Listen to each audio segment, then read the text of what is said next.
Hey guys, I'm back here again, finally, to do what I'm very excited to do, what is now my video review of sorts, my podcast-esque type video review, whatever you feel comfortable calling it.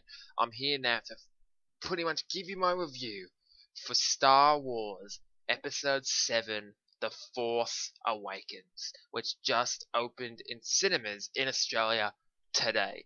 And I managed to see it, and I'm so excited to share my thoughts on it. It is like, yeah, I'm gonna get into that.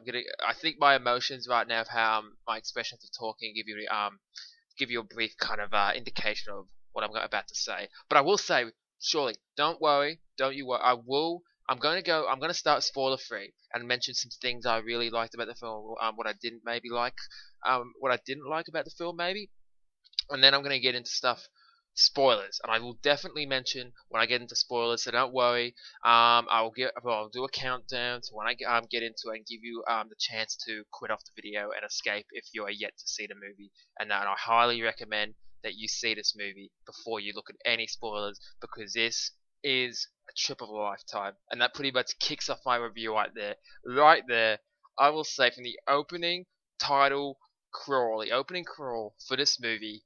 I have never felt so many emotions watching a movie before. I teared up watching the opening title crawl. I am not kidding. There was tears coming down my eyes. I wasn't crying. It was just tears and that. But there were moments in this film where I wanted to maybe I was on the edge of crying, and I'm not going to get into specifics of whether good or bad at all. I'm not going to get into that at all and that.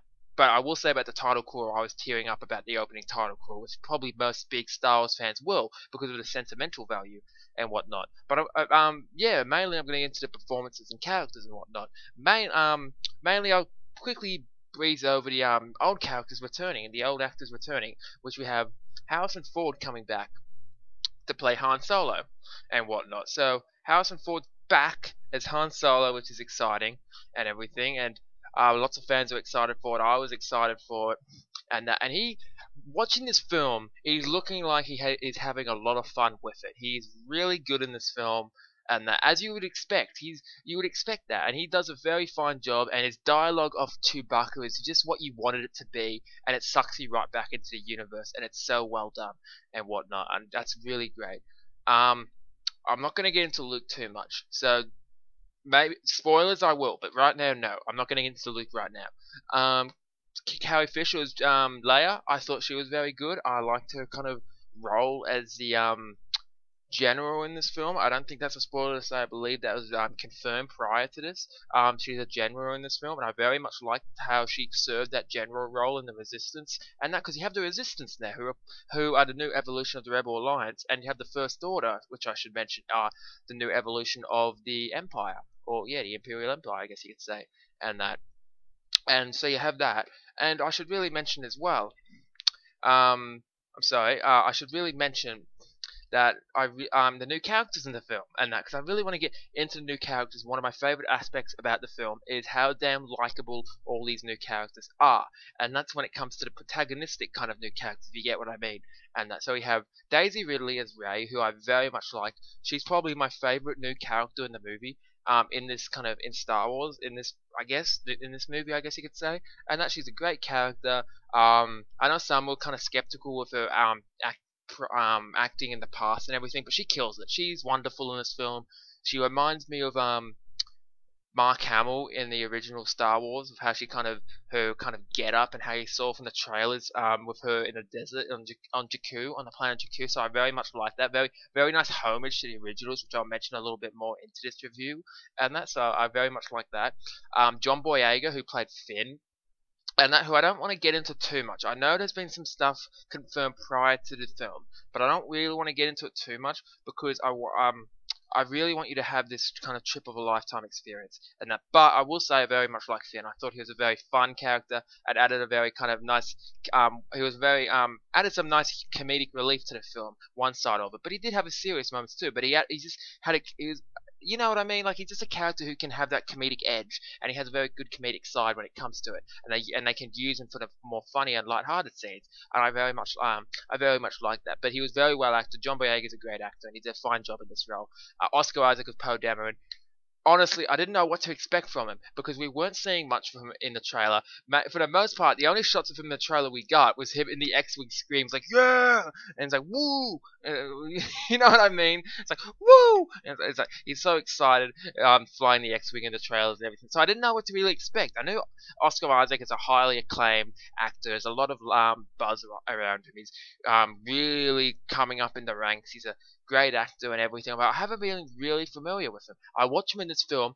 Dear God, Oscar Isaac is a fantastic actor. He did a very fine job in this movie. I thought he was great. I really thought he was very, I'm not per se fun. I guess you could say fun, but I very much like this character, mainly because of Oscar Isaac's performance and that. And he's just a very likable character, and that's one of my favorite aspects of the movie is how likable all the new characters are, and it gives me a very a vibe of A New Hope when you go into A New Hope for the first time, if you can remember that experience. Unfortunately, I don't think I can, but when you do, you pretty much, like most of you who have been very excited for this, I would assume, liked all the main characters from the original. You liked Han, you liked Luke, you liked Leia, and when you go into this movie, you may be skeptical. And you may still be skeptical after I say this, but these three new characters are very likable. I really liked Rey, I really liked Finn, and I really liked Poe Dameron, and I thought they were great. Now, I'm going to mention Kylo Ren, and I'm going to tread around some stuff here, and that. So for you people who haven't seen the film, and that, if you are feeling a bit on edge about stuff, if I could kind of slip my tongue, feel comfortable to quit the video, but I promise you I'm going to try my best here to kind of just go through it quickly and not go through too much. Kylo Ren, I thought he was a great villain. There is more sides to him than people I think may be expecting with Kylo Ren and that. I thought he was very well acted by Adam Driver. I thought he did a fine job and that. And I very much like the mask. I think we've said this before, seen this before more so. It had a back of his helmet, kind of is reminiscent of Darth Vader. I thought that was excellent. I thought that was very nice homage to the original trilogy once again, and Darth Vader.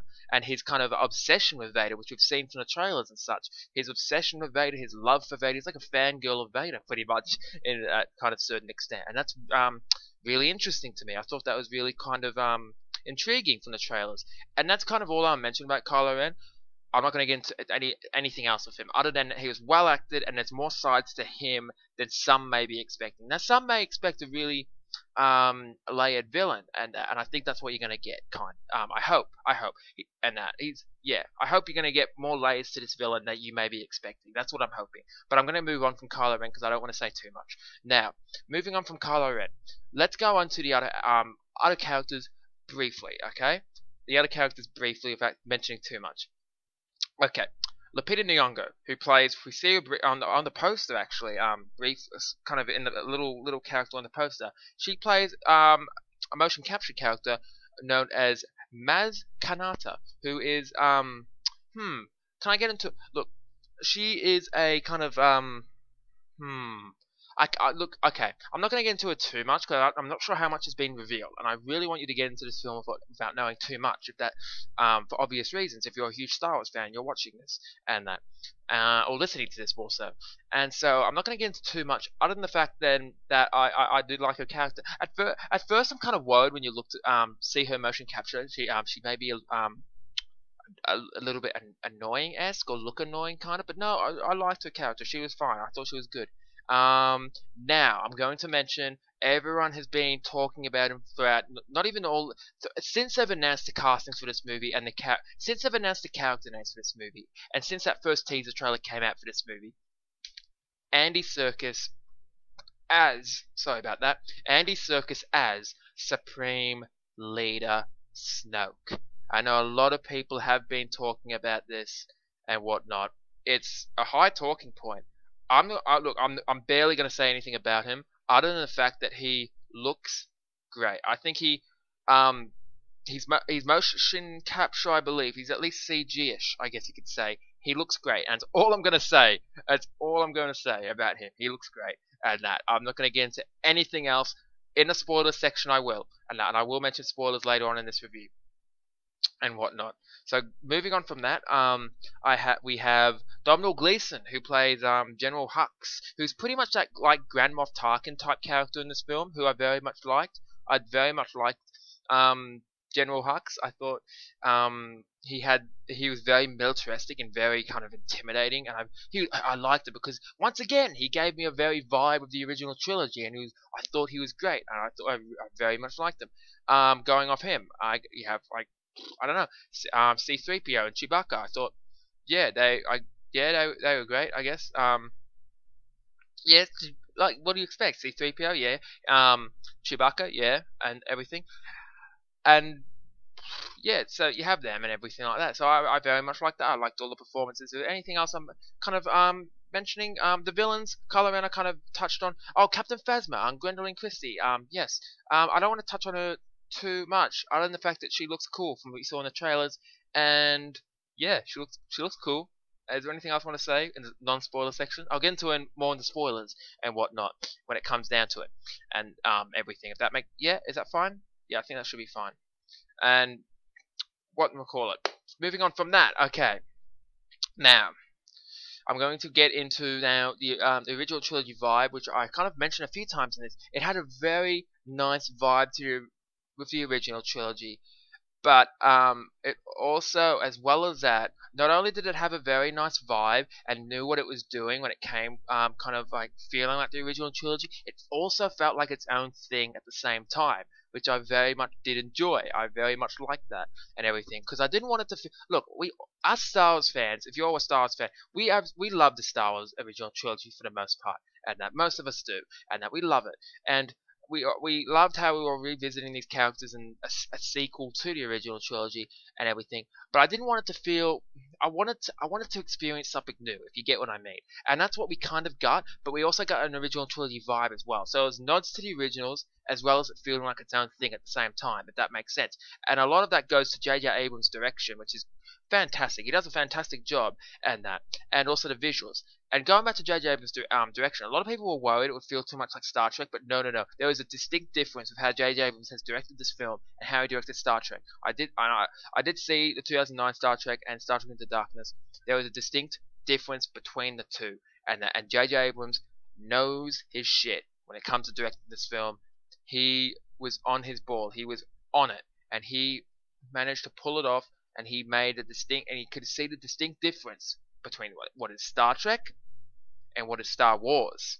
He could see the difference, and that. So going off that, we have what are now the visuals and the practical effects. And this is the last thing I'll mention before I get into the spoiler stuff. But I will definitely mention I will definitely say spoilers when we get to it. But I'm going to say this to finish up with the non-spoiler stuff, and that.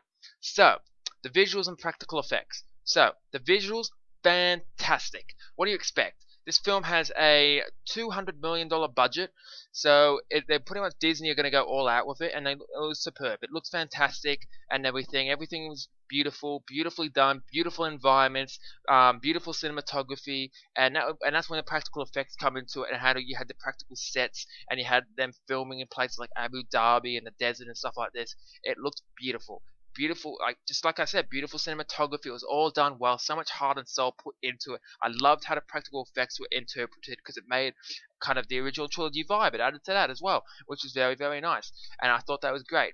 And the visuals are fantastic. I very much liked the look of the lightsabers in this film. They were kind of not a distinct, but there was a noticeable difference between these lightsabers and the ones that we probably saw in the prequels and even the originals, and that is probably because maybe how much time has passed, and also because of the fact of visuals and how the visuals look now. And I apologize if you take that as a spoiler that the lightsabers looking a little kind of different, but at the end of the day they're lightsabers. I'm just saying visually they look better and they look more kind of, there's a more realism edge to it, if that makes sense, and that more edgy, I guess you could say. But yeah, so guys, now that I've said all that, I'm going to just announce that I'm about to get into spoilers. So I'm going to give a countdown when I get into spoilers, and I will give you a 5-second countdown to quit this video. And please see this film. Please see this film before you look at spoilers. This is a trip of a lifetime, and that you want to see this film with a blind kind of not knowing anything. It is such a fun ride, and you're gonna have so much fun with it. I hope you do. I really hope you do. Come back to me and let me know what you thought of the film if you kind of watched this, have watched this review. But if you want a rating right now for people who are just watching the non-spoiler section, if you want a rating, I'll give it about off initial viewing. I'm going to watch it a few times this weekend. For initial viewing, I'll give it a 9 out of 10. Honestly, a 9 out of 10. I'm going to give it off initial viewing. So there's that. Now, here we go, guys. 5-second countdown. Please quit this video. Please quit this video if you have not seen the film. Go see the film. Have a goddamn fun time. I hope you do. I hope you really enjoy the film and that. Now, let's get into my spoilers. Okay, guys. 5, 4, 3, 2, 1. Okay, let's delve right into this. What do I want to start with? Oh God, there's so much shit here to talk about. Okay, let's start with the big one. I think it was one of the first reveals of the film. I'm pretty sure, and it was kind of theorized for quite a while going into the movie and everything. And we kind of thought it was going to happen and everything, and I expected it too. I thought it was going to happen, and I was spot on with my predictions and everything. Kylo Ren is Han Solo's son. Yes, indeed. And that Kylo Ren is Han Solo's son. And we also get the reveal that Kylo Ren's real name is Ben Solo. So named Han Solo, of course, naming him after Ben Kenobi. And Leia is his father as well. Leia is Kylo Ren's mum as well, so his mother and that. So there's that as well. And I hope to God you quit after the non-spoiler section. You haven't seen the film, because I feel bad if you have not seen the film. You're watching this, but okay. Getting more into this though. Yeah, moving. So Kylo Ren is actually the son of both of them, and he's a very interesting villain. I can delve into him more into the spoiler section, because he has a very conflicted kind of side to him. He's very conflicted to this of the sort and everything like that. If that makes sense, and that he's he's fairly conflicted and whatnot. I like how, what do you say? I like how he is battling between the light and the dark, but he's more so dark. He's very dark, but it's when, okay. And this one, I'm gonna get into one of the biggest spoilers, probably the biggest spoiler of the entire film here. Okay, please stop. I hope to God you're not watching this. Okay, get into the biggest spoiler of the film. Kylo Ren kills Han Solo. Boom. I'm not kidding. That happens, and you should know if you've seen the film. You're watching this. I hope you have, and that. But Kylo Ren kills Han Solo. He kills his father, and that. And during this moment, where building up to it, you kind of expect it to happen, and so your body kind of tenses up, and you're like, oh God, shit's about to get real, and all this and everything. And when it happens, you're just like, oh my God, it happened. Oh my God, and whatchamacallit, how do I say it? During the scene, you can see in his eyes, when he has his helmet off, and I didn't mind it with the helmet off, actually. Some people prefer, and I prefer him with the helmet on, honestly, but I didn't mind it when the helmet was off, either, and that, but yeah, because it added to the emotion Adam Driver can deliver as an actor and whatnot, and that, so I did like that, and I liked how you saw in his eyes, he's fighting between light and dark, and that. So when he's handing his lightsaber to Han and everything, and this is during a rescue mission for Rey, when Han and Finn and Chewbacca are rescuing Rey after Rey is taken by Kylo Ren and all this kind of stuff. I'm not going to break down the whole story of the film, because I'm hoping you've seen it if you're watching the spoiler section and that. But so Kylo Ren, he pretty much is handing his lightsaber to his father and everything, and he's almost just about crying, and he's fighting between light and dark, but at the end of the day he's dark, and right there and then he kills Han Solo in front of Chewbacca, in front of Finn, in front of Rey. It is probably one of the saddest and most traumatizing scenes I have seen in cinema. And holy shit, I was tearing up. I'm not afraid to say that. I'm not ashamed to say that. I was tearing up. I was on the verge of crying. It felt like I lost a childhood friend, as I grew up watching the Star Wars movies of Han, Luke, and Leia, and seeing Han die. And I absolutely love Han. Harrison Ford is so into it in this film, and it's probably why he was hyping up the film so much, because it was probably his last one, and that. And God, it was so sad. It was really sad, and he was forever missed. And Harrison Ford, thank you for your services. Thank you for hyping up this movie. You did a phenomenal job, and bless you. You absolutely rock. I love your work as Han Solo, and it's very sad saying that, but he did a wonderful job in this film. His, like I was saying in the non-spoiler section, his dialogue of Chewbacca was spot on. He sunk right back into the role, and he killed it, and he gave it his all. And that scene of his son, when he goes to his son, just all he wanted was to bring his son back home to Leia, bring him home. That's all he wanted. Leia asked Han to do that, bring Kylo home, bring Ben home, and that Ben Solo, and that's what he wanted to do, and that's what he wanted, and that's all he wanted. And that was such a sad scene. And that's when pretty much Ray becomes Chewbacca's new co-pilot and everything. Which, as much as I like Ray, I need to get used to that because it's so hard. It's so hard not seeing Chewbacca without Han. It's so damn hard. It really is. And going off that as well, Ray being a full oh yeah, this is another big spoiler as well. Getting into it, Rey is a Force user, like kind of some of us expected. Rey can use the Force, and it's pretty much somewhat implied in the film that she is the daughter of Luke, and that kind of, which I kind of predicted, and that because I predicted that Kylo would be the son of Han, and I predicted that Rey is somewhat like the daughter of Luke, and that which I think was somewhat just about implied, and I love the scene where Maz Kanata's Lupita Nyong'o's character Maz Kanata, who's like a pirate of sorts, and she has Luke's saber with her, and Rey finds it and she touches it, and she has all these visions of like the Knights of Ren and all this crazy shit going on and everything, and I think it's just her Force like kicking in or something. I'm not entirely sure, and I think more hardcore Star Wars fans will know better than me, but honestly, that was really, really neat. I very much loved that. As well as that, yeah, that was cool. I liked how her reaction to the lightsaber at first, and then it built up. It built up and built up. Oh, it didn't build and build, but it pretty much the tension kind of when it hit the moment where we were waiting for it. At least it hit me when she managed to force pull that lightsaber out of the snow after Kylo Ren's kind of lightsaber battle of Finn, because Finn doesn't know, he doesn't have Force powers. The movie advertises it's advertised in this movie that Finn looks like he's the new Jedi, when really it's actually Rey, and Finn is kind of like that what would you say? Finn is like what's the best way to put it? Finn is just a kind of he was a stormtrooper who escaped and whatnot, because he was enslaved by the Empire when he was a child and shit, and he pretty much escaped, and he helped Poe escape at the start of the movie after Poe gets captured and everything, and that's where Poe managed to just to give BB-8, who escapes to Rey, and managed to quickly give to BB-8 the map to Luke Skywalker, so he manages to get away with the map of Luke Skywalker as well and whatnot.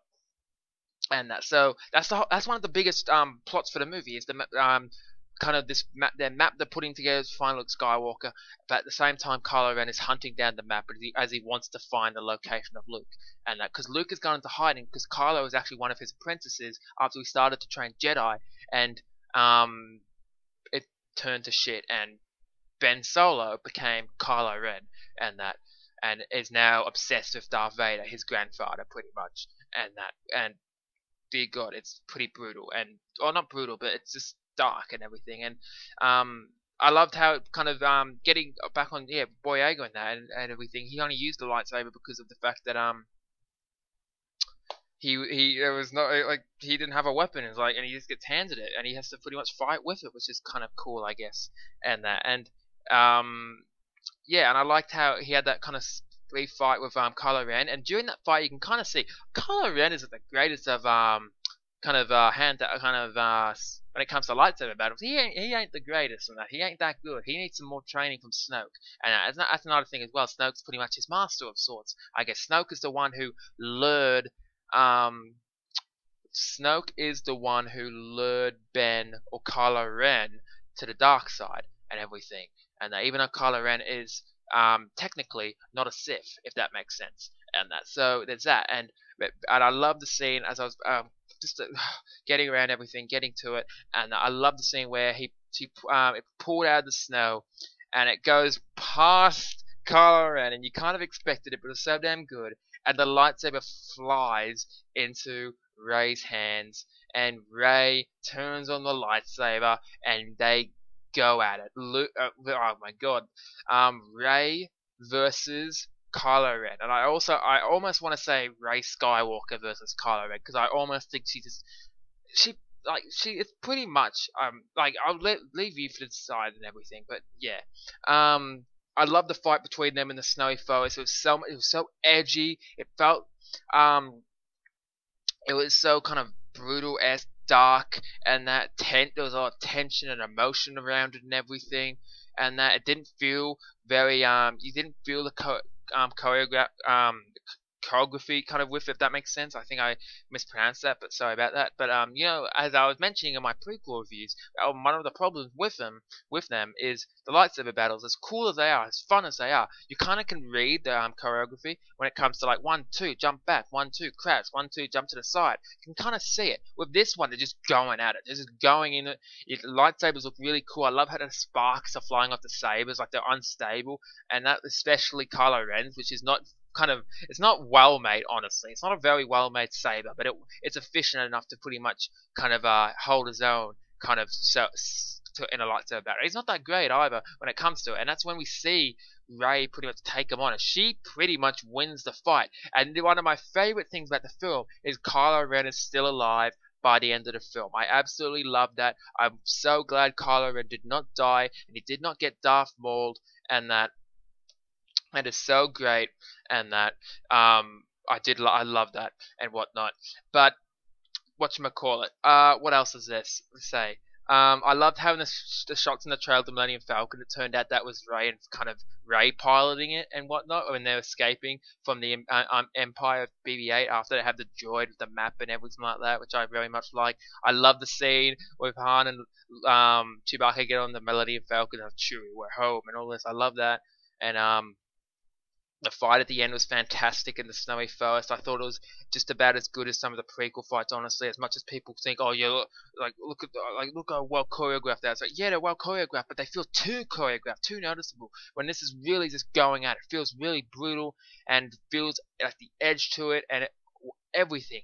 And they have sparks flying. Kylo Ren gets hit in the shoulder, hit in the bloody leg. I love how he uses the edge of his lightsabers to bloody sting Finn in the shoulder as they go right up close to each other. It is fantastic. I love it and everything. And then finally, getting right to it, you have the reveal of Luke at the end, where the map is complete. They go find Luke, and that's where R2-D2 comes on. And I love the R2-D2 coming on, and he helps kind of complete the map. So I think they take BB-8 with them, I think. And Rey and Chewbacca go in the Millennium Falcon. They fly all the way out to this remote location where Luke is on his own, and that's where we finally see Luke.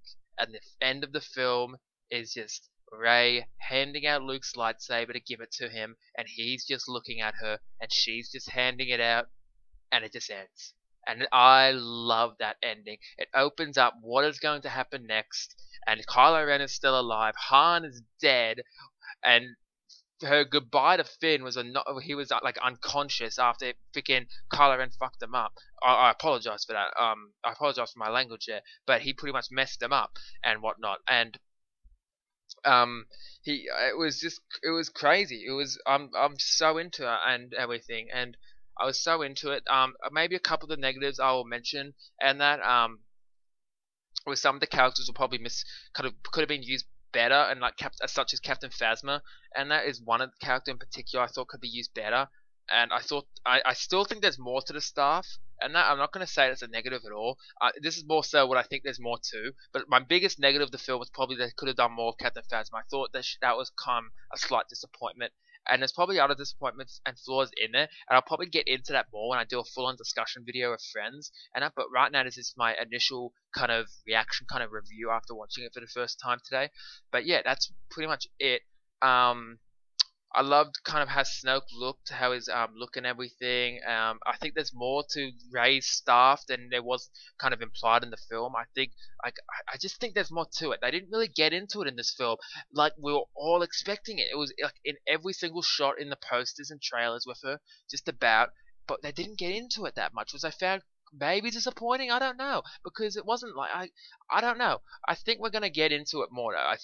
I think there's something there. I'm not gonna hold out hope that we will though. I don't really care if we will now. Um, that time has kind of passed now, but I think there's nothing in episode 8 if there is no mention of the staff, the who the staff belongs to, anything like this in episode 8, then it's nothing. It's just a normal staff. It's probably just she found in some wreckage, but I just think there's something more to it. But wrapping it up, that is pretty much my review. I don't know how long this is going for now. Oh, 30 minutes. That is pretty much my review for Star Wars Episode 7, The Force Awakens. Thank you for listening to my review, guys. I will quickly say as well, I'm just looking through the poster and stuff like this and details. I should quickly say as well, Starkiller Base, which is pretty much the replacement of the Death Star source, but it's very, very different to the Death Star because it's pretty much like its own planet. It's like a planet. It's like the Death Star's like this small kind of ball in space, when this is like 50 times bigger. It's like 20. Yeah, it's a lot bigger per se. You could say, and it can blow up multiple planets at once, which you see in this movie. It's a goddamn killing machine. It's insane, and I absolutely loved that. And I loved how it was used and how relentless the Empire were. And I thought I'd quickly mention that because I almost actually forgot that until I was looking at the poster. I thought that was great. And I'll quickly say as well, I loved how real the fights felt in this film as well. How the X-wings kind of, and the stormtroopers and the actual actors and stormtrooper outfits kind of falling back on the ground and everything. It felt so real. I goddamn love that. But wrapping it all up, thank you guys for listening so much. I had a blast watching this movie. I'm gonna watch it again, maybe 2 or 3 more times actually, and I can't wait to watch it again. Who knows? Will I get tired watching it too many times? I don't know. I know a first initial viewing, I loved it. I thought it was a great movie. It could be my favorite movie of the year. I had a ton of fun watching it. And until then, guys, thanks for listening to my review. I'll see you in the next video, guys. See ya.